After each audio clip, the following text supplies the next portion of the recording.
Good morning. Welcome to morning meeting. So here's what's on my mind this morning. Now, if you know anything about Los Angeles, you know that the traffic is usually described as horrible.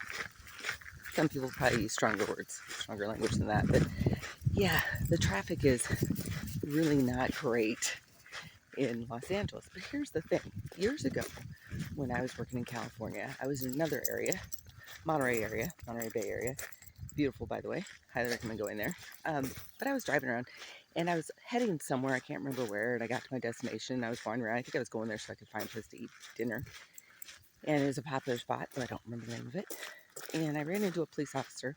And I said, "Hey, I got a question for you. I haven't seen any speed limit signs. So how fast should I be going on, some of these freeway systems and things?"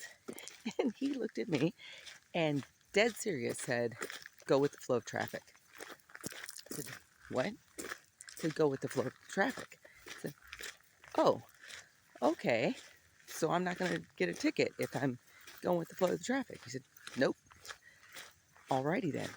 So fast forward, here we are in Los Angeles, and I do most of the driving in the United States with my family, especially if we're in larger cities. My husband doesn't like to drive in larger cities. I don't really care, so I do that driving.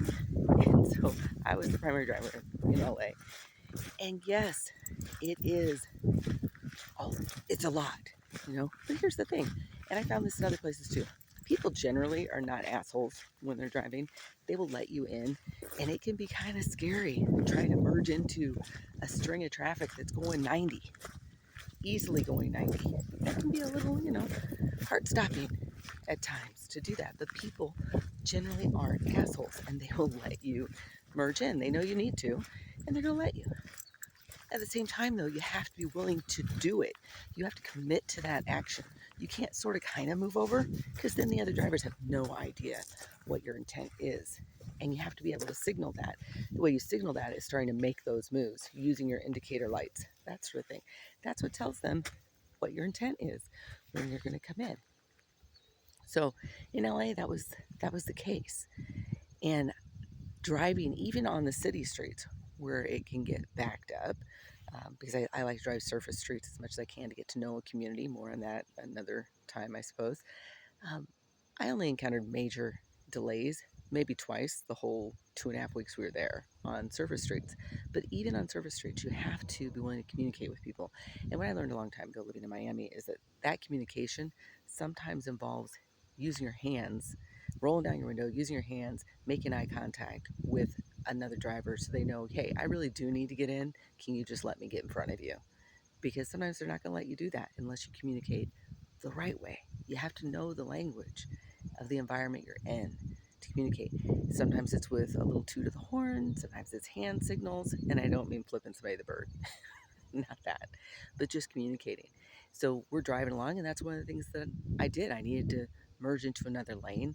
I really had no choice. It's where I needed to be. And I knew the guy behind me wasn't going to let me in. So I rolled down my window, put my hand out, looked back at him, and started giving him the signal, say, hey, I need to move over. You gonna let me move over? and he let me move over.